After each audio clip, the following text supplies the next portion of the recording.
دنباش تماشاوانی گله که جا گله که بخیر پارلمان عراق گلو مرجعیتا گله عراقیه جیه که مرجعه که ناونده که جبو کم کرنا همو دنگو بیرو بچونین جوازین گله عراق به بچونین مذهبی و نتویی و طایفی و ناوچیوه گلو پارلمان عراق نهادا بویا او ناوند کو اف صراعات گلک و کو چاف درد بجن العراق کم بنا لور لگور توافقات د بخمه پاراسنا کریزیا عراق برجان گشتي علی بگن لفاتنا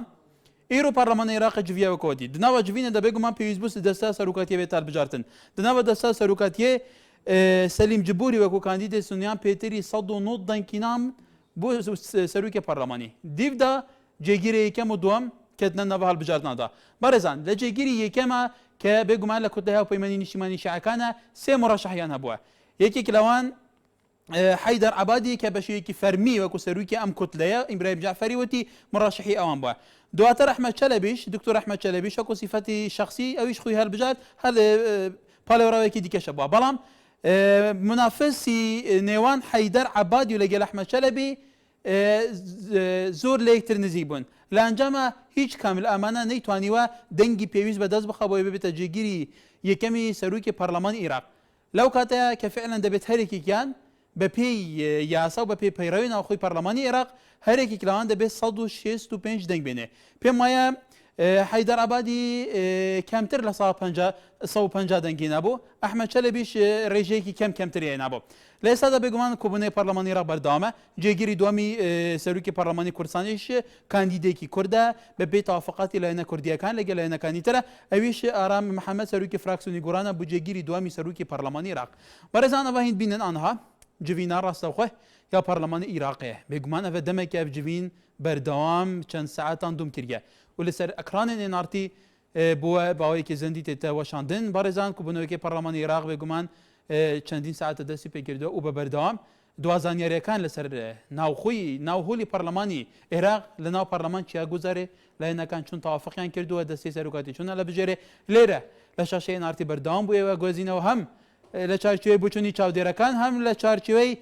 وەرگرتنی ئەو پەرلەمانتارانەی کە ئێستا لە ناو هۆڵی پەرلەمانی عێراقن لەسەر ئەوەی کوبوونەوەکان چۆن بەرەوەشی بەڕێزان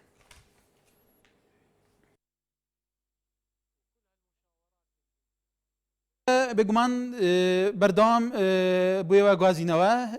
لە هەر ئێستا دیارە ڕۆنشتێکە بەردەوامە وتوبێش لەسەرەوە کرێ کە چۆن دەستەی سەرۆکاتی بەڕێوە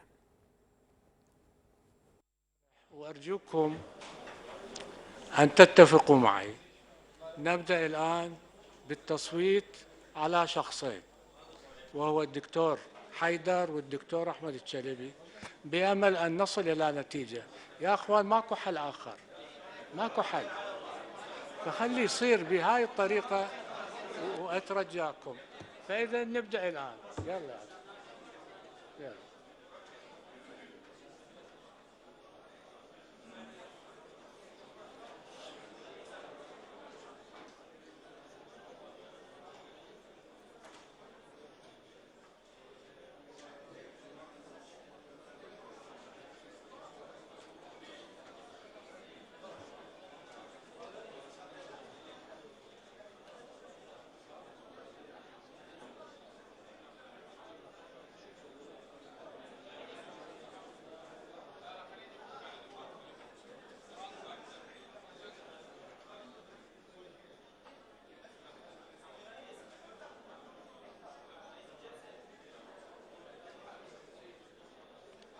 بعد ما يصير كلام أجل يلا بجيتوا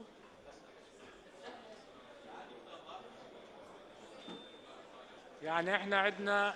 يا اخوان مرشحين اثنين الدكتور حيدر العبادي والدكتور احمد الشلبي مطلوب ان يجري التصويت عليهم كدنگدانيا نسر بدري بو يبقينا انجامك لازم ننتهي اليوم بيوي سامبرو كوتاي بيمي نابي دانشنا دوا بخير ها شلون وهو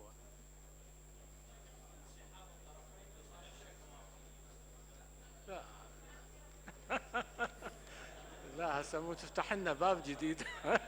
لا يلا وزع الاوراق ايه نكتب الاسم ونشر هنا قبل ما يشر إيه وين هالاوراق جبتوها؟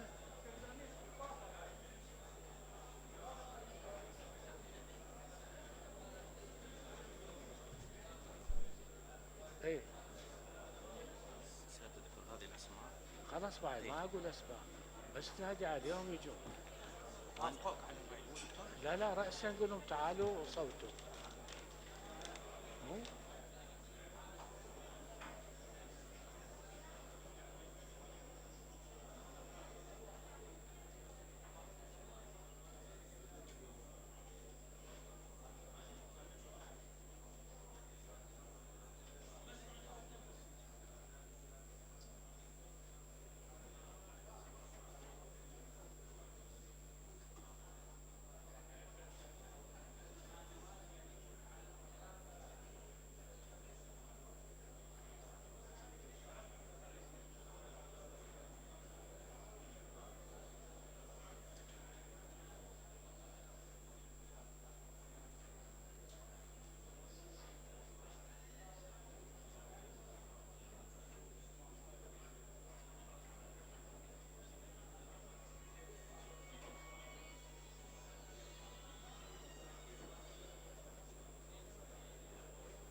نعم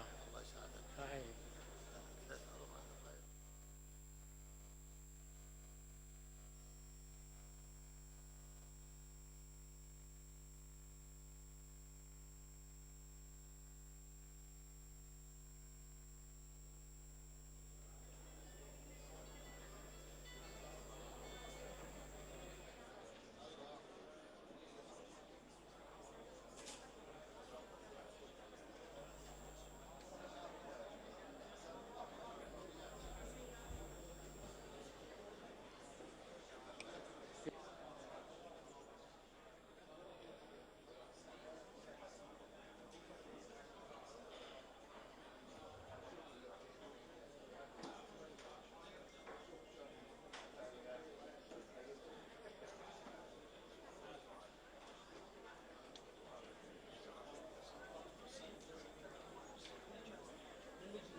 يلا تفضل.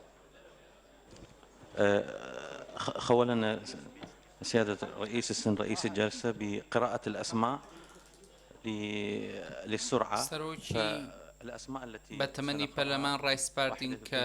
ناوی ئەندامانی پەرلەمان بخوێنینەوە بۆی بێندەنگ بدەن للتسريع بعملية بۆی پرۆسی هەڵبژاردنەکە بە شێوەیەکی خێرا بەڕێوە السيدات بچێت. والسادة طبعا ابتسام هاشم عبد الحسين جابر، إبراهيم عبد الكريم حمزة، إبراهيم محمد علي بحر العلوم، أحلام سالم سجيل علي، أحمد إسماعيل المشهداني، أحمد حما رشيد، أحمد محمد،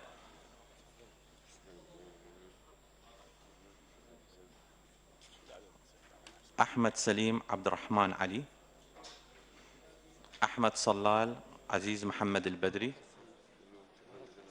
أحمد طه ياسين محيسن،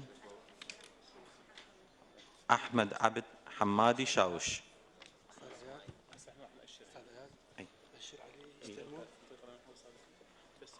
التليفونات والله دور اخذنا التليفون. ابتسام اخذ، دكتور جعفري اخذ، هسه منو بعد؟ الو قدامنا هاي دامعني بالجلسه استحلام يا طوش مستعجل 10 بس احكي.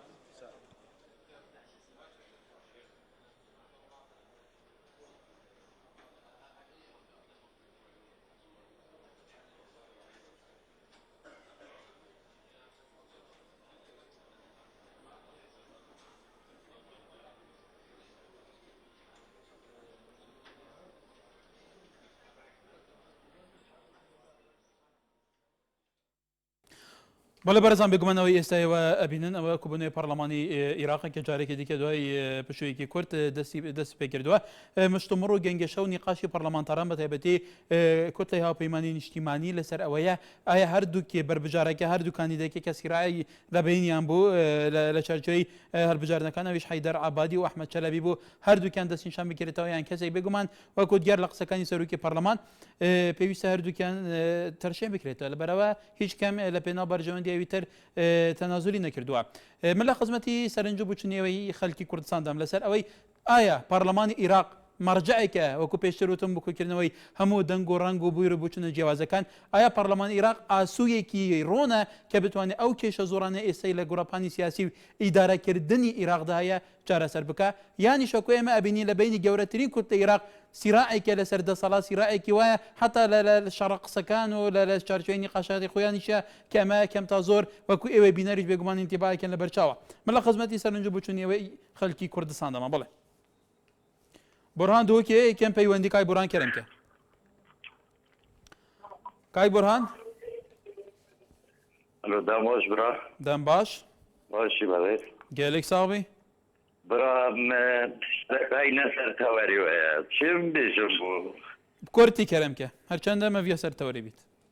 خودێمە سەرەی دەشتەرگیە برای بەڕێز ئێ ئەمە vef qasa wef harîkariya danayên bo pêşmergeyî û em hemî ji derve ev serî heyveke pînzara da hiç tiştek bû ve bo pêşmergeyî natiye kirin hêşta moçê me nede me vir şazdey mangiye pazdey mangiye بەڵێ سەرنجاتە گەشت هیویدارم بۆ لایەنی پەیوەندەر گەشت بیت هێرش لە شاری کەرکووکەوە کاکێرش یەکەم جار تەلەڤیزیۆنەکەت کەسکە فەرمۆ سەرچاوم کاکە تەلەڤیزیۆنەکەت کەسکە تکایە بۆی باش جێمە لێبێ سەرچاوم کاکێرش تەلەڤیزیۆنەکەت کەسکە مەمنونتە من لێرەوە تا کەرکووی واش گەڕینەوە تا کەرکوو جارێکی ئێ بەسەر چاوم فەرمۆ تەوەری ئێمە لەسەر پەرلەمانی عێراق ئەمڕۆ ڕۆنشتنی پەرلەمانی عێراق کە بێگومان ئەوە لەسەر شاشەشە بینی بەڵێ بەڵێ وەڵی من داواکارە پەرلەمانتارە کوردەکان هەموو یەکەڵێن بناویسە ئەمڕۆ ئەوەت و بەچەی خۆدانتان لە ماریکی چۆت دەرچۆنە کۆبوونەوەکان کە بەرپرسی پارێزیە کەرکی لەگەڵ دەچێت بەسەر مافونێ و بکەیتە پەغا هەرێکی بە حیزبایەتی بڕواتە ڕێوان بۆ گەری کورد ناخۆشەوە هەموو دشمەندارە کرد دشمەنداری کوردە کە داواکارم نادا پەرلەمانەکان ئەمەیان بێجارە بکشێرەوە و وازە پەغا بێنن ئێمە سنووری خۆمان جیاوە کرد و حزبمان کردووە بەڵ هاتاکەی بەڵێ بەڵێ هێمن ماڵەگەلە لە سلێمانی ئاکاجارم کاتۆ باش سەرچاوم هێمن سەراوی زۆر سپاس ڕێزی مسەراوی قبوڵ بکەن بەڵێ زۆر وەڵای ببوورە کاگ ئاکار بەڕاستی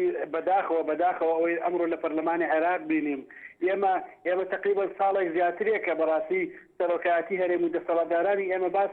باسی دەوڵەتی سەربەخۆی کوردستان و باسی جیابوونەوە و باسی حەمرین و نازانم باسی چۆ بەڵام بەداخەوەی کە ئەمڕۆ بینیم ئێستای دەکەی ئێمە لە مانگی دووە حکوومەتی عێراقی فلسێک دینارێکی بۆ نەناردوین چۆنەڵی وەکو موچە ئەم هەموو عقوبەدانی ئێمەیانداوە عقوبەی خەڵکە کەچی سەیرەکەی ئێمە دیسانەوە ئەمڕۆ پیرۆزبایان لەکەینەوە ئەمڕۆچینەوە ناوکۆبوونەوەکانی ئەنجومەنی ئەمڕۆچینەوە دەستخۆشیان چۆنەڵی ئەمڕۆچینەوە حکوومەتێکی تازان بۆ دروستەکەینەوە کە حکوومەتی نوێ عێراق بەڕاستیەوەی کە ئەمڕۆ بینیم بەڕاستی ئەم ئیزدیواجیەتە ئەم خۆساغ نەکردنەوەی این هەرێم بەڕاستی ئەمە شتێکی زۆر خلافە ئێمە لایکۆ باسی دەوڵەتی کوردیەکە ناکیشەوە ئەچین بەڵێ لە دەسەڵاتدار زۆر سپاسانەکەم و هەرەوە بەڵێ شکار لاولێر فەرمۆ شکار لاولێر یارە لەسەر خەت نییە سوارە لاولێر کاک سوارە بەڵێ فەرمۆ سەر چاوم وەڵاوی ڕاستی منم تشکۆمە سەر پێسی یەکێتی نیشتیمانی کوردستان لەسەر ئەم وەزعی کوردستان بەڕاستی بە پێی ڕاگەندراوی کە بڵاویان کردەوە دوێنێ شەو لە ڕاگەیاندنەکانیانە دەرەکەوێت پێشتری نیشتیمانی کوردستان بە دیاری و بە ئاشکرا و بەڕوونی یعنی لەگەڵ جیابوونەوەی کوردستانان نییە و لەگەڵ سەربەخۆی کوردستانان نییە بەداخەوە بۆ حیزبێک کە چەندەها ساڵە خەباتەکا بەو شێوەیە ئێستا ئاوا مووقیفێکی دۆڕاوی مووقیفێکی نەزۆک ئەخاتە بەر خوێنەران و بینەران و هەم خەڵکی کوردستان بە عام و هەم یەکێتی ئەوانەی کە پشت تێکەن زۆر بەداخەوە زۆر ئەبوایە لەم کاتا هەموو حیزبەکان بە تایبەتی ئەو دوو حیزبە سەرەکیە کە یەکێتی نیشتیمانی کوردستان و پارلێمانی کوردستانە یەک هەڵوێز بوونایە بەڕاستی بەداخەوەم زۆر بەداخەر وا بۆ کەناڵی ناڕتیش داواکەم کاتێکە پێشمەرگەیەک بەڵێ کێمە لەگەلە نزار لە کەرکووکەوە بەڵێ فەرموو والله برا پرسیاری من لەسەرەوەیە ئەوە پێشمەرگە ئەوە چەندە لە ئینزار و بێ ڕاتب و بێ خواردن و ئەوە معیشەت نییە وەخوای دەمانەوێت بۆمان چارەسەری کە نەتای سەراتمان نییە بەڵێ بەڵێ وادارم سەرنجی توش گەیشت بێت بەڵێ بەرزان بە تەحدید ئەوە لەسەر شاشە بێگومان لە بەرچاویەوەیە ئێمە باسی پەرلەمانی عێراقەکەین پەرلەمانی عێراق وەکو بێگومان لە ئێستا عێراقدا ئێستاش هەرێمی کوردستان لە چارچۆی سیستەمی فیدرالی لە چارچۆی عێراقێکی ئیتیحادیدایە هەرێمی فیدرالی کوردستان باشووری کوردستان کە ئێستا هەرێمی کوردستان پێڵێن ئەن بێگومان لە پەرلەمانی عێراقیش پەرلەمانتاران سوێندیاسیان خواردو ئەمڕۆ دەستەی سەرۆکاتی پەرلەمانە بێژێ لە چارچۆی دەستەی سەرۆکاتی پەرلەمان کوردیش کاندیدی خۆی هەیە ئایا ئەمە کورد چی بکە کە فعلا بتوانێت لە چارچۆی عێراقی دوای 4 ساڵی داهاتوودا بتوانێت وەکو جاران نەبێ زیاتر ئیستیحقاقی خۆی زیاتر بەرژەوەندی و مافە نەتەوەیەکانی خۆی بەدەست بخات چی بکە بە شێوازێک لە باغا ئیش بکرێ بەڵێ هیوا لە شارە زۆرەوە کارم کاتێ باش سەرچاوم دەستخۆشیتەوە ڕەگەل لێگەم باڵێ سوپاس بەڵێ وەڵای ئێمەمانەوەمان لەگەڵ عێراقم لە مەساڵحی خۆی عامی کوردستانە بۆ بە تایبەتی فەقیریش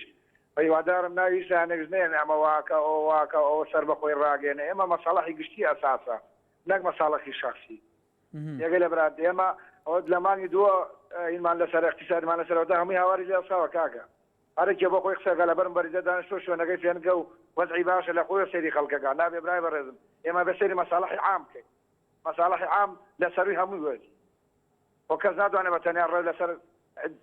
بۆ چوونیە میلەتە با ئێمە میلەتێکین ئێمە نەتەوەیەکین ئێمە خەڵکی فەقیرمانەیە ئێمە خەڵکی کەم دەرامەتمانەیە ئەوە هیوادارەمانەمان لەگەڵ عێراقەمە لە مەساڵحی هەموویە بێ بە شێوەیەکی حەکیمانە و ئاقلانە خۆ گونجاندن نەک بە شەڕ و شۆڕ و هیوادارین بەرپرسان گویان لەم ڕادەربیونەی ئەم فەقیرە خەڵکە فەقیر واژارە بێ بەڕاستی نەک لە خوانە سێر بەڵێ جیابوونەوە هەروە گاڵتە نیە برای بەڕێن بەڵێ کێما لەگەلە کاکازات فەرموو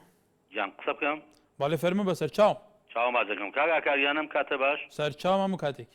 چاو ماز دەکەم کاگا کاریان ئەمە لە بەڕەمانانتان نادۆتەوە بەغداد بەڵام ئێوە وەزیرەکانە کێشنەوە چۆن شتی وابێ کاگا کاریانی بەڕاستی ئێمە بەتەماین بمین بە حکومەت وەڵڵاهی حیزبەکان یەکتریە خۆن ینی لە لایکەوە وەزیرەکان بایکوتی حکوومەت کردو لە لایکەوە بەجار کێشنەوە ئێوە ئەندا پەرلەمانەکان دانێن گەورەکان ڕاکێشنەوە بچووکانیان تێکن چۆن شتی وابێت بەڕاستی ئەگە ببین بە حکومت بڕوابێ وەزن حیزبەکانی ترێ خۆن لەسەر منسەب لەسەر بەڵێ بەڵێ کاکی ئازاد سەرنجی تووشی وادارم گەشت بێ بوو وایە شیروان لە بەردەڕاشەوە چۆنی کاکە کارگیان باشی سەرچام کات شیرۆ فەرموو دەستخۆشی بەڕامەکەت لێ دەکەم زۆر سپاس لەسەر تەوەری ئەمڕۆیە من کۆمنتێکم هەیە من ئەڵێم ئێمە لە بەغا کێشەی مادەی 140 پێشمەرگەمان هەیە زۆر دیارترینی ئەمەوانە ئەوەیە و کێشی تریشەیە مەسەلە نەفت و غاسەوەشی کێشەمان زۆر ئەوە چەند مانگە موچیان بڕشتی من ئەڵێ مەگەر لەگەل بەغدا بگەینە ڕێککەوتن ئەم کێشەنەمان بۆ چارەسەرکەن زۆر لەوە باشترە ئێمە ئێستا باش سەر بەخۆ دەکەن کە چی ئەم هەموو کێشەیە دەبینی لە لای خۆمان چۆن باش سەر بەخۆی مە بگەینە حل لە ئێستاوە کار بکەین ئیشێک بکەین بۆ ئەوەی بتوانین باش سەر بەخۆ بکەین هەموو شتەکانی خۆمان دابینکەین داهاتینەوە شتانە کە بەش خۆمان بکە اینجا باشێم شتە ئەمنم کۆمنتەمان بوو دەستخۆش لێ دەکەم بەڵێ بێگومان لە کێشەکانی بینی بەغدا و هەرێم بەڕێزانەوە کێشاڵەوە سەرۆکان هەیە کێشی پێشمەرگە نەفت و غازەیە مادەی 140 ناوچە جێنەکۆیەکان هەیە لە مانکەدا مەسەلەی بودجە هەیە ئەو لە کێشە زەقەکان مەسەلەی پێشمەرگە هەیە تەسلیحکردنی پێشمەرگە ناردنی بودجەی پێشمەرگە مەشێکێکە لە کێشەکان بەڵام ئەم کێشانە سەرڕای چاندنی ئیتیفاقاتی حەزبی و بەرگەی دەستوری عێراق کە مادەی 140 لەو بەرگانەی تا ئێستا جێبەجێ نەکراوە حکوومەت یاریمی کوردستان و حکوومەتی اتحادیش لەسەرەوە بەردەوامێکتێت تومەتبارەکەن تا گەیشتەوە حدێ کە هێشتا بێگومان زۆر ئەو داخوانیە توندانەی لە بینی هەردووکە لە ئەدرێ پراکتیزەکری لەسەر ئاردی واقع. بەڵێ علی لە شارە زۆرەوە سڵاو کاکەکار سەرچام کاک علی لە ڕاستیە ئەوەی کە پرسی سەر بەخۆی کوردستان و ئەو پەرلەمانی کە ئێستا دانیشتوون تقریبا سیواجەتی سەرکردایەتی سیاسی کورد دەرەقا لە کاتێکدا کۆتەوە دەتەوێت سەر بەخۆی یاریمی کوردستان ڕابگەێنیت و بە دروشم و ئەوانە و بەڵام دێتە سەر عەمەل و کردار ئەندام پەرلەمان و خەڵک نەنێویت ئەوێت جێگر و سەرۆک و جێگر و ئانە هەڵدەبژێری و خەڵک هەڵدەبژێری اتفاقاتیش کراوە کە خەڵک هەڵدەبژێرن لە ڕاستیە ئینسان بینەمێنێ لەوەی کە ئەمانە چۆنی تەعامل لەگەڵ بەخۆی کوردستانە ئەەکەن ئەو هاوڕێک تەلەفۆنی کە دەڵێ یەکێتی من بە بڕوای من یەکێتی ڕێگە دروستەکەی کردوتە بەر نە ئەوەی کە بڵێن ئێمە سەر بەخۆیمان یەکسەر نە ئەوەشی ڕاست نەگەین لە کردادا ئەوەی یەکێتی دیکە بە بڕوای من سیاسەتێکی حەکیمانەیە بۆ ئەمڕۆ دەگونجێت چکە ئێمە تا ئێستا ئەوەی جگە لە دروشموانە بلۆچێ بەرامبەرەکانمانی زیاد کێرە جنا لە ڕووی کرداریەوە نەمانتوانین حشتێ بکەین کە پرسی سەربەخۆی کوردستان تۆ وەزیر دەکەیشتۆ خەڵدان پەرلەمان دەنێ لێ خەڵک هەڵدەبژێرە یعنی سەربەخۆی چۆن نادەبێت تۆ ئەبای لە ئەمڕۆ مقاتعەت کردابوو تا ئەمڕۆ سەربەخۆی یاریمی کوردستان ڕابگەیاندە. بەڵێ کامەرانە کێرکووکەوە بەڵێ و کاتت باش سەر چاو بەڕێز منە دەربارەی مووقفی یەکێتی لەسەر ئایندەی گەلی کورد و مافی تاریخ و نووسین تێبینی خۆم بدەم ئەویش لەوەیە خۆیە بینێتەوە پێشێتی هەر لە خەباتی نەفساوی خۆیدا بڕوای تەواوی بە مافی تاریخ و نووسین هەبوو بەڵام یەکێتی زیاتر منطقیانە بیرەکاتەوە لەوەی کە ئیمڕۆکە ئەوەی کە دروشمە ئەوەی کەوا خەیاڵە ئەکرێ لەوانەیە تا حدێک مایەی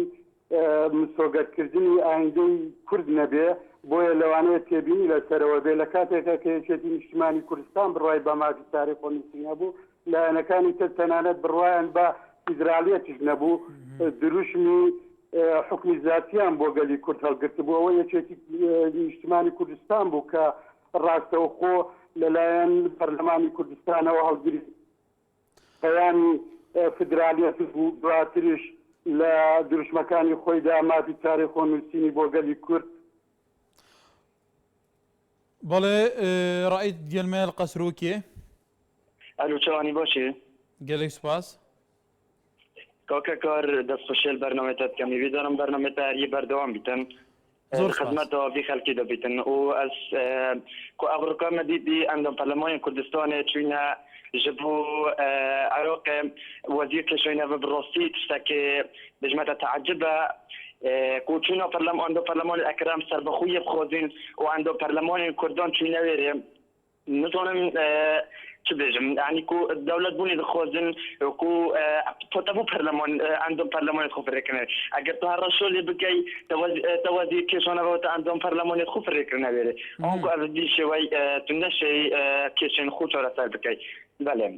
بەڵێ سپاس بووتە بەرزان پرسە سەربەخۆیە و نەزانم چی ئەvە پرسێکە بەحسیان دێتێتەکردن و زمینە سازی بێتەگەرە ریفراندۆمێ بێگومان لەگۆر یاسای و ڕێساین ئەسمانی و ئاردی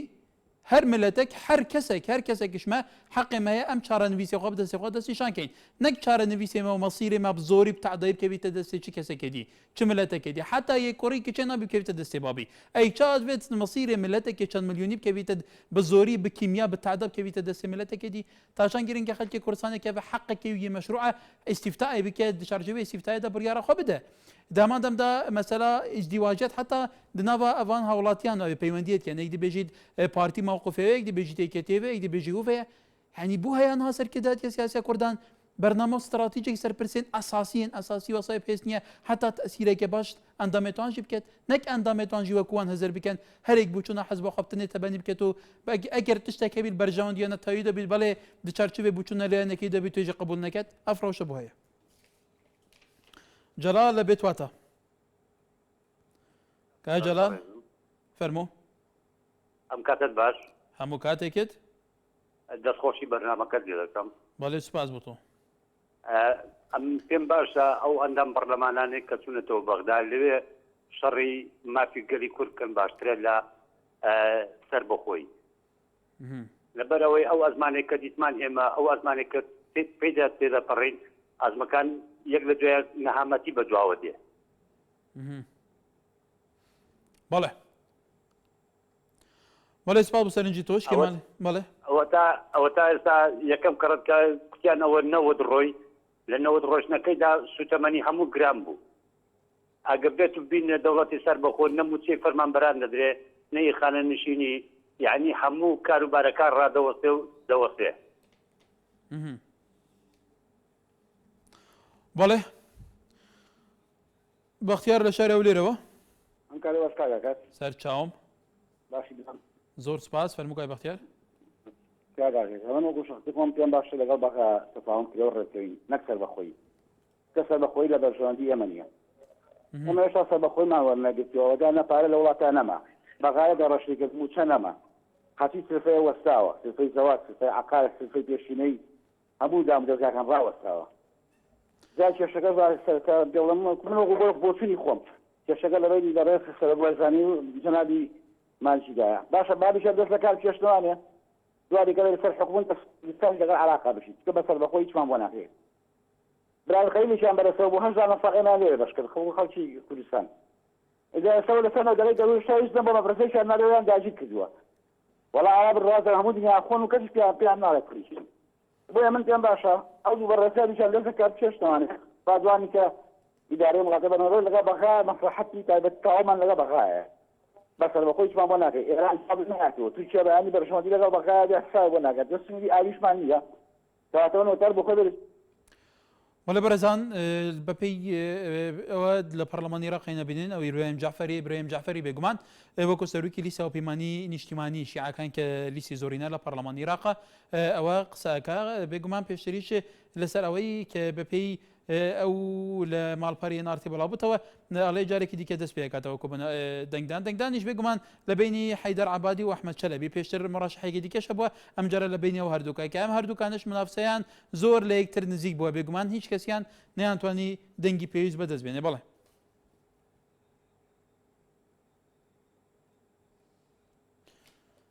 بەڵێ باستەوە شەکرێکی ئەحمەد چەلەبی لە پۆستی جێگیری یەکەمی سەرۆکی پەرلەمانی عێراق شایەتەوە کەواتە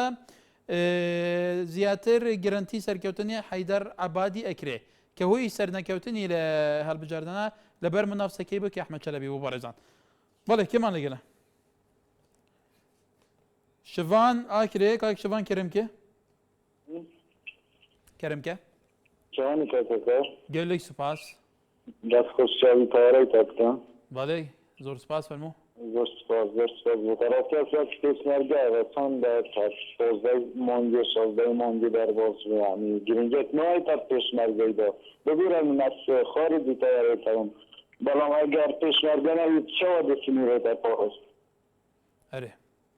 ئەگەر پێشمەرگە نەبیرێت چەوە مەسەرەن کورد ناسنامە خۆنیشانە ئالەمێدا یارە تەماشای پێشمەرگەیکە نە خۆرنە نەوە خۆرنە نە جلکە نە بەرگە نەمە ئاشە نەڕات یعنی تشتێک گرنگی پێشمەرگێت چەندێکی نەوەتیەدا بەڵێ سەرنجاتە پێشتەرجیات کە دووبارەکردن ئەمی بیدارین گۆداریاوە بێتەکردن بەڵێ ئەڤین هەولێرێ ئێوارە باش کاکەکار باشتر بله کاکەکار سەبارەت هەناردنا پەرلەمانی عێراقی وێنەرێت نایەت کورد پەرلەمانتارێت مە وەکەم بینین زۆرینە خەڵک تەلەفۆنێت کە بێژن زارۆکی هەرێمێ نابێ ڕێدا بووە ئەو پەرلەمانتارە بچنە بەغدا دانیشن چونکو دەوڵەتە کوردی قسە هاتێگیرن نه چونکو ئەم بەشێکین لە عێراقی جارێ دەوڵەتە کوردی سۆنای نایتە ڕاگەهاندن نە مانگێکی بەلکی 2 ساڵی دیێڕا بکێشیتن و هەندێک خەڵکیش دەبێژیتن دەوڵەتە کوردی نەبوو بنە مەڵا بارزان بتنەیە نەبوو سەرۆکی هەرێمیش تنەیە بۆ هەر چار پارچە کوردستانەیە بەشێکە برای بەڕێز ئەو خەڵکی ئێکێتی نیشتیمانی کوردستان بەشێکە لە نووری ماڵکی و لانگرێت ئیرانەیە ئەوێت ڕاگەهاندنە خۆڕات گەێنن ببین ئەم نا هەوڵدەین دەوڵەتە کوردی ڕابگەنین بەشێک نە نابێژم بەشێکی دیگە کوردستانیدا بەشێکی دیگە نووری ماڵکی و ئیرانیدا بڵە خەڵک باش بزانیتە هەو حەسناکەن کوردستان ڕابگەین بەڵێ تر ئەو دوو حزبێن هەفپەیمانن و نظام چه حتا داویە ئەو پرسەکە دینە بەڕێزان ئێستا شەچینە بەغا لە هۆلی پەرلەمانی عێراقەوە ئیبراهیم جعفەری بابزانی چیاڵێ باسی چیاکە مەسەلەی سەرۆکاتی پەرلەمان بەرەو چی گەیشت بەڵێ مدري شنو قرار الحرب، تفاصيل 9 بالدستور. مهمتان اساسيتان: تشريعات كاري سركي يكم تشريعات وتشاوديري يجي سيعتمد عليه حكومتي هرم. املي انكم بمستوى الطموحات وشفتوا كل الزين كل الانظار تتطلع لكم. المرجعيه الدينيه اكدت على ضروره الاجتماعات المبكره وعدم التاخير والاسراع والالتزام بالازمنه الدستوريه. فارجو ان نكون عن طموحات شعبنا افضل رساله داوا كارم لايوه لاستي لكل ابنائنا واعزائنا وايتامنا اواتكاني هولاتنا بن لكل اصدقائنا ونفقع عيون اعدائنا. ببین بە چقڵی چاوی دوژمنانمان یەکێتی ڕیزەکانی گەلە داعش هاتە سەرمان. هیوا سەرکەوتنان بۆ خوازم، داواکارم لە برادران دەنگ دەن بەوەی کە پێیان وایە ڕاستە. هیوادارم لە ئاستی بەرپرسیارەتیا بن سەرۆکاتی پەرلەمان، سەرۆک کۆماری عێراق و سەرۆکی ئەنجومەنی وەزیران. شكرا دكتور، كلمات طيبة وملهمة. قسەکانی زۆر جوان بوون و هیوا بەخش بوون. ئێستا مەرحەلەیەکی گرنگە لە مێژووی عێراقدا. بەردەوامە بینە سەر دەنگدان بە ئامانجی ئەوەی بگەینە ئەنجامێک. نعم. تفضل. هذا بس لحظة بس اسمع سيد الرئيس، أرجو أن تنوه كل البرلمان والأخوات بأنه بعد انسحاب داواکارم ئاگاداریان بکرێتەوە دوای کشانەوەی دکتۆر ئەحمەد چەلەبی هەر ئێستا ئێمە دەنگ لەسەر یەک ناوە دەین. واحد انسحب. یەکێکیان پاشەکشەی کرد. فەرموو. عفوا دكتور. ببوورە دکتۆر، من پێم وایەوە کە یەک کاندید ماوەتەوە بۆی کاتەکە کاتمان دەست بکەوێ پێم وا بێت کە جێگری یەکەم و جێگری دووەم پێکەوە هەڵبژێرین.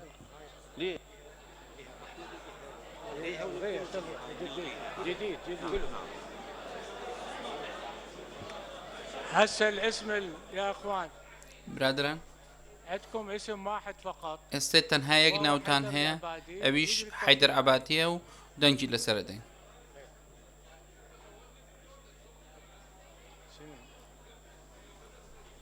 للاسف.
ما في داعي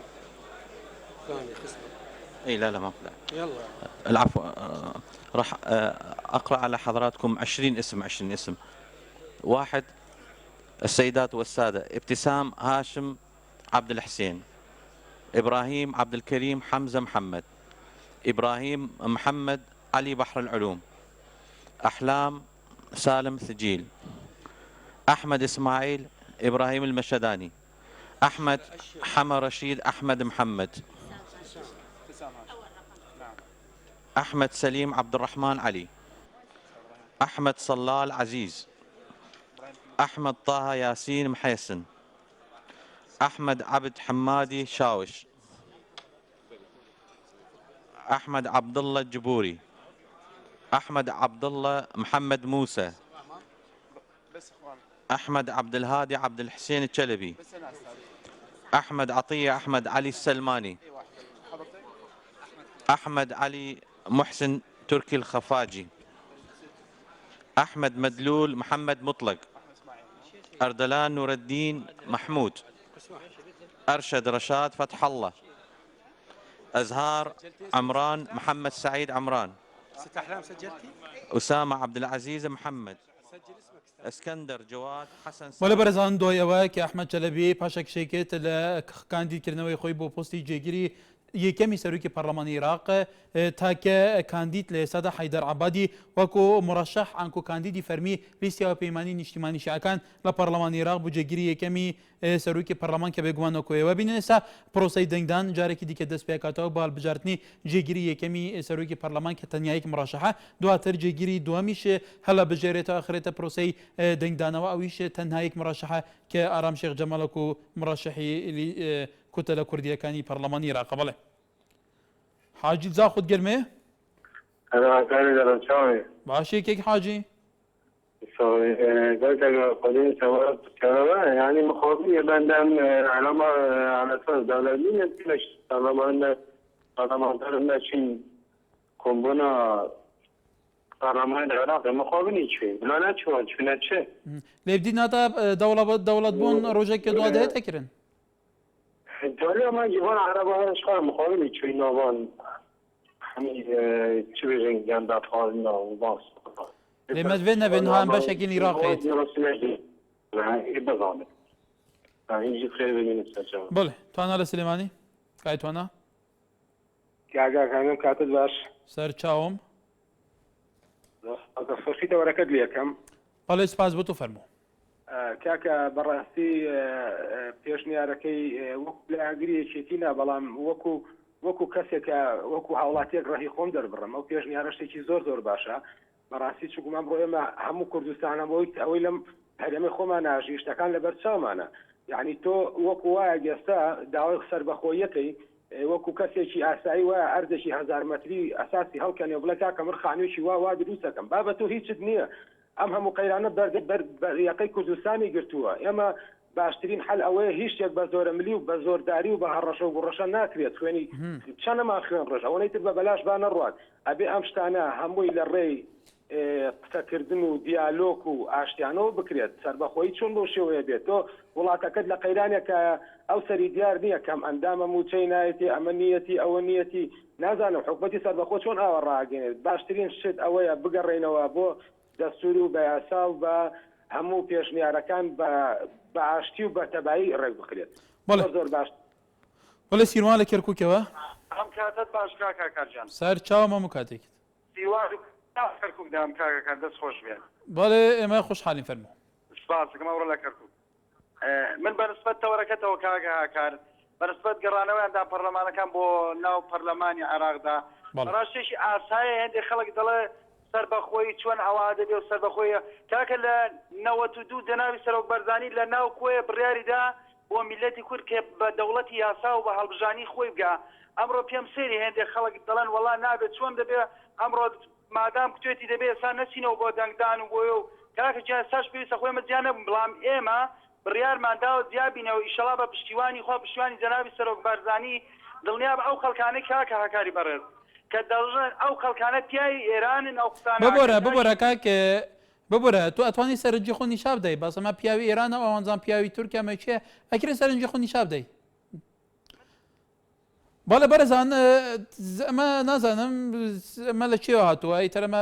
فلان نظام چاندە هەرچەندە زۆر جارە هێت حتا سەرکردەکان خۆشیان هەیە بەمە تۆمەتبارەکەن تا چەندێک خەڵک ئیرادەیەکی گرتویان هەبێ ئەگەر ئەم ئیرادە لەسەرەوە نەبێ بە خەڵکە بێ لە بەرەوە سەرشەوە لە ئەنجامی ئیرادەی خەڵکەوە مەسئول هەیە و نەزانم چی هەیە و فلان هەیە و بیوانەیە بڵێ دڵشا لە خەباتەوە فەرمۆ ئەلۆ کاتت باش بەڵێ هەموو کاتێک باشی بەڕێز زۆر سپاس باشی بۆ بەرنامەیەک لەسەر پێشمەرگەکانێن بۆ خۆ دەزانی پێشمەرگە هەمووی لەبەری جەنگا ئێستا ئێمە ڕۆژانە راپۆرتی مەیدانیمان هەیە و بەرنامە و پێشمەرگە ڕۆژانە پەیوەندیەکە و باش من نازانم پێش ئێستا 7 ملیۆن دینار کۆکراوە بۆ هێزی پێشمەرگە تا ئێستا کەش پێشمەرگە هیچ خۆراکێکی نییە ینی خۆراکەکەی ناخورێتن بەخوا ئێمە لە جەلە و لای ناوناوین هیچ خواردنمان نییە بەڕاست بەڵێ کات سپاس بۆ تۆ بەڕێزان دەکرێت ئەمە لەسەر وەستانێک بکەین بۆ ئەمەیە بێگومان پێشتریش بە تەلەفۆن و لەرەی پەیوەندی تایبەتیشەوە پێشمەرگە زۆر پەیوەندیاکە کە خواردیان تەواونی ئەمە لێرەش ئەمڕۆ چەندی پێشمەرگە تەلەفۆنیان کرد ئەلێن لە جەپا خاردنیێمە خراپە خاردنیێمە باش نییە وەکو پێویست نییە ئەی لە کوردستانە بێگومان خوبەت خۆراکی دروست نەبووە خۆ لێرە وشکە ساڵی لی نەداوە خۆ لێرە بازار خالی نەبووە لە خواردەمەنی هێزی پێشمەرگێکیان وڵاتە پارێزیێ لایەنە پەیوەندیدارەکان دەوڵەمەندەکان خێرخوازەکان ئەی بکومێکێک ناگەن کە فعلەن پێشمەرگەر هیچ نەبێ زکی تێر بێ هەریش نەبێ لە جەپەیە کە خاوەن ئیرادەیەکی بەهێزە لامان کادا خواردنێکی باشیشیە بێ خۆ هێرە جنوب ئەفریقیان نیە لە کۆمەڵێشین نییە نزانم کام وڵات و کام وڵات کە لە بەدخۆراکیە بیتر خەڵی بمرێت لە بەرچە بۆ ئەم ڕەوشەیە بڵێ سەردا لە چەم چەماڵەوە ئەم کاتە باش بەڕێزم سەر چاوم دەستخۆشی بەرنامەکە ولی یەکەم بەڵێ سپاس بۆ تۆ سەرەتا حەزەکەم بڕێم زۆر بەداخەوە کە مەفهوم یان بڕین حەز و خەونی بوون بە دەوڵەتی کوردی وای لێ هاتووە لە ناو جەماوەری کوردستانە بووە بە شتێکی مەحاڵ ئەوەی کە من لە بەرنمەکەی بەڕێسەوە لە سەرەتای بەرنمەکەەوە گوێم لێ بوو ئەبینم خەڵکیی زۆر بە ڕژبینیەکی زۆرەوە ئەڕوانێتە دروستبوونی دەوڵەتی کوردیەوە من ئێمە ئەو وەکو هاوڵاتیانی کوردستان ئومێدەوار بووین ئاواتە خواز بووین ئەو بەشە کە لە سەکردایەتی کورد کە پیان وا بوو کاتی دروستبوونی دەوڵەتی کوردی نییە ئەوە بەس لە بیرۆکەی سەکردەکانە هەبێ و لە هەندێک نەک لە هەندێک لە ئەتوانم بڵێم لە یەکێک لە حیزبەکانە و ناوی کەس ناهێنم و ناوی هیچ حیزبێکیش ناهێنم هیوادار بووین ئەوە هەر شتێکی شخصی بوو بۆچوونێکی شخصی هەندێک لە سەکردەکان بێ شۆڕ نەبوو بێتەوە بۆ ناو جەماوەری کوردستان زۆر جێی مەترسیە خەڵکی کوردستان کە خەڵکی کوردستان خۆی لە دوایە بڕیار ئەدالەوەی کەەوە چی بکات من بەچوینی من بە کورتی لەو پێنسانیە ئەڵێم ئێستا هەلێکی زۆر زێڕینە بۆ ڕاگەاندنی دەوڵەتی کوردی هیچ هەلێکی بەڵام ئەو هەلە زێرینە زۆر جەردوبەرە بووتەوە هەیە ئەم جارەش لە دەست دیانەکو جاری ئەبێت بە خاونێکی دواتر شاعیرەکان باسێکە لە دوای 100 ساڵی تر ئەم فعلا پراکتیزەکرێ ئایا سەرکردایەتی کورد ئیرادایە حتا قاعدەی جەماوەریشیان ئەو ئیرادەن هەیە کە لە لێدوانێکی سەرکردەی قاعدەی جەماوەری ئەو حزبانەش پێک هەڵە بژێن ڕاوشەکان تێکێکێ هێمە لە هەولێرەوە سەر چاوم دەستخۆشی بەرنامەکە دەکەم دای بەڕێزم بەڵێ سوپاس کاکەمە فەرموو والله هیوادارم بەرنامەی لەسەر ئاسپێنرێ ئەوە یعنی بۆ دوو مانگ یعنی ساعبی پێنج فلسطینینە پیشەکی بەر نامەغزنی خۆمان دەفرۆشی لەو مەسەفی مار و مندارمان هیوادارم حکومەتی سەر بە خۆمان نایە بەس بە عاشەکەمان ببرێتی بەڵێ ئەوە گلەیە پێشمەرگەیەکی تر بەڵێ گلەی تۆ گەیشت بەڵێ بەرەزان ولی تەماشاوانانی نژاد نهادا پەرلەمانی عێراقی دەنگدان بۆ سەر کاندیدێ یەکەم جێگیری سەرۆکی پەرلەمانی تێدەدان دنهادا مەحسەدا سەربەخۆی یەکەمە مەسایلێدی تر خەڵێکی بەحس و خواستێت وانە بێگومان کوردان ئەیکیش حەزین کوردانە ئەیکیش هیڤیەن کوردانە ئەیکیش مافێن سڕۆشتی و ئەڕ دۆسمانی کوردانە دەوڵەتە خۆیان بێ نەتەوێ خۆیە زمانی خۆیە چاندا خۆیە کەلتوری خۆیە جوگرافیا خۆیە شۆڕەشێن خوانە سەرکردێن خوانە بلیمەت و زانا و عەبقەریین خوانە کەواتە چروان کەمترە دەوڵەت نەبێ لێ دەوڵەت چاواتێتە ڕاگەاندن دەوڵەت بیئاەکی تێدەگەاندن کە کوردە هەیە ناستراتیجێکی هەف بەش نییە کۆنگرێنەتەوەی ئیراداوانیە بێتە لە دارخستن ئالیەن سیاسیین کوردان سەرپاراستنە بەرژەنگیت خۆ و چاودێر بێژن بەردەوام دژی هەفتوو کار دەکەن بەردەوام هەفتوو دەسەرن ئەو دەبێژێت ئەوە ئەجندای فلان وڵاتی ئەو دەبێژێت ئەوە ئەجندای فلان وڵاتی نزانچە حتا داویێ ئایا چارچوبێ سەرکردایەتێکە وسا وەکە تێگوتن پارتەوازایی ناوخواندایە بێ ئیرادەی بێ استراتیجێکی ڕۆن یە ڕۆن ئەجندایەکی زەڵاڵی نەتەوی هەبە دێ چاو بەرژەوندین خەڵکی بدەستبێن دەمەکێدا لەسەر ئەردی خەڵکی لەسەر پیایە شۆڕەشەکە پێس هەیە ئیرادەیەکە پێس هەیە بڤی ئەوەی بدیتنەوە دێ مەسەلا سەر بەخۆی نظام چی و چی حتا داویە لێسەرگریت ئانژی فرسەگاتی پێویستە کورد دەست نەدەت کاک مەهدی لە گەرمیانەوە کاک مەهدی فەرموو ئەم کاتە باش هەموو کاتێکت وەڵایی سەبارەت بۆ کەسانەی ئەڵێن دەوڵەتی کوردی ناتوانین ڕابێن بۆ ناتوانین خەیرا چی بووە تاکە ئێمە بۆ مالیکی چۆکدار بدەین بەڵام ئەو زمینە هەیە لە کوردستان ئەو زمینە لەبارە زمینە سیاسی و ئیداری و دیبلۆماسیەکە هەموو شتێک لەبارە هەتاکو ئێمە ماساو بکەین بۆ ئەم وڵاتانی شواردەورە ڕاستە وەڵا ڕاستە دەوڵەتی کوردی ڕناگیرێت بەڵێ ئیتر لە سەرنجی هەوڵەتێکی تر بوو بەڵێ کارزان لە چوار قۆرنە باش برای بەڕێزم سەر چاوم وەڵی ئەمن پێم سەیرە کە دەڵێن دەوڵەتی کوردی ڕادەگەندرێت بۆ پێ سەیرە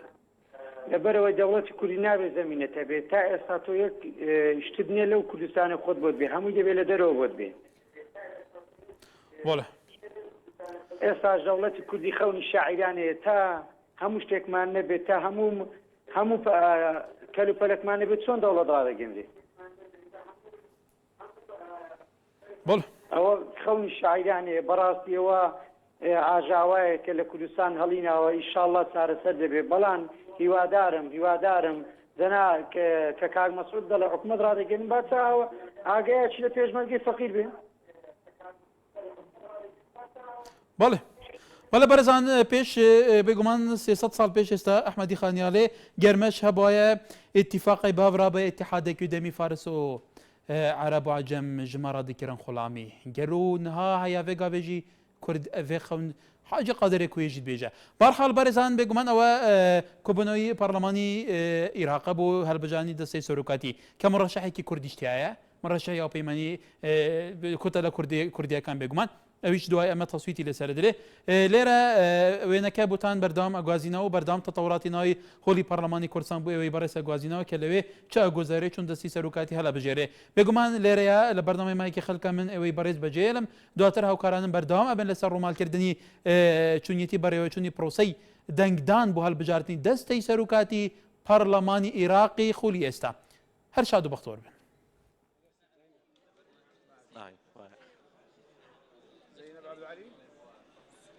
عليكم السلام. زينب ثابت وعد رنجين خان رنجين 99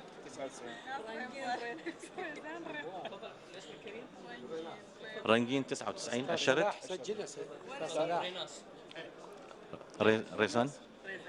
ريزان 103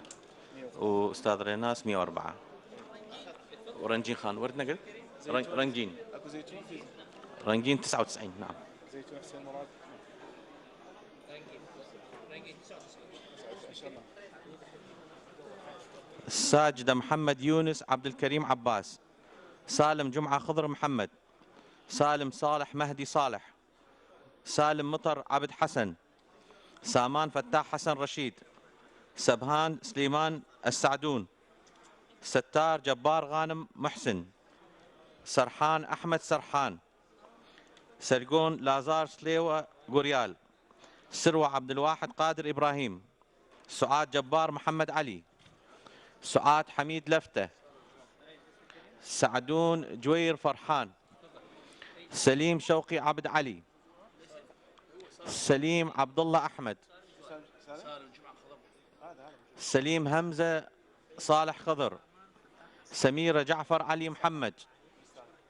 سهام موسى حمود الموسوي سوران إسماعيل عبد الله خضر سوزان بكر حسين بكر سيروان عبد الله إسماعيل عزيز شاخوان عبد الله أحمد عبد القادر سلوى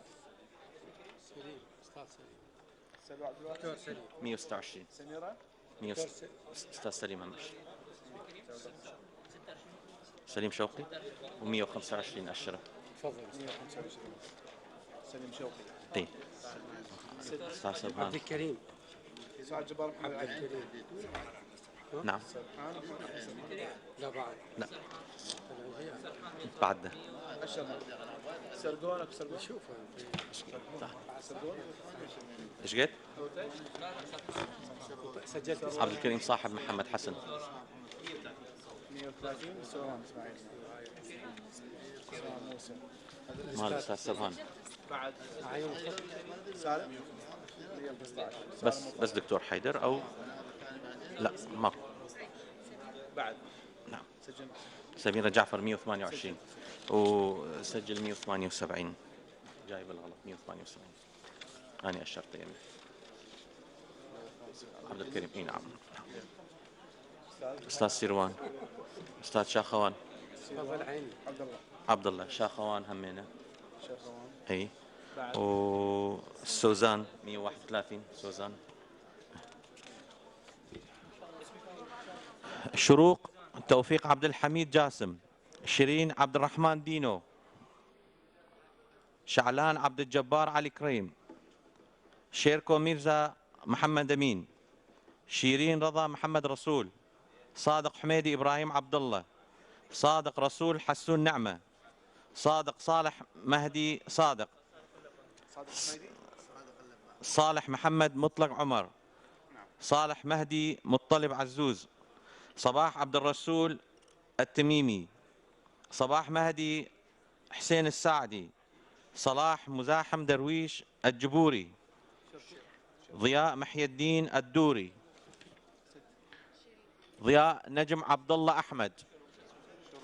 طارق صديق رشيد محمد أمين. طارق قطيفة غجيري الخيكاني. طالب شاكر عزوز مهدي. طالب عبد الكريم محمود حامد. طالب عبد الوهاب ذياب. طلال خضير عباس. طه هاتف محي محمد. ظافر ناظم سلمان محمود. عادل فهد شرشاب. عليكم السلام. بس يمهم يم دكتور اذا تأشرون حتى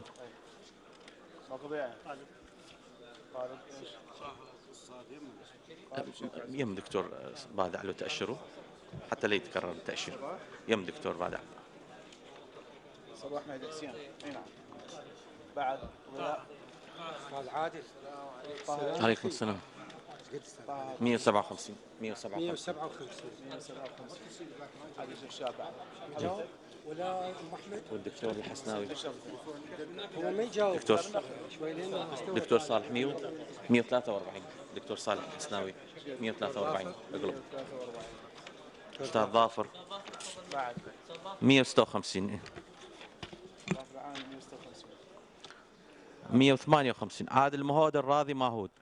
عادل نوري محمد عبد المحمد. علي نصيف جاسم عزيز. عامر حسان حاشوش علي. عامر حسين جاسم علي. عائشة غزال مهدي. عباس جابر مطيوي. عباس حسن موسى. عبد الإله علي محمد طاهر. عبد الباري محمد فارس محمد. عبد الحسين عزيز أحمد.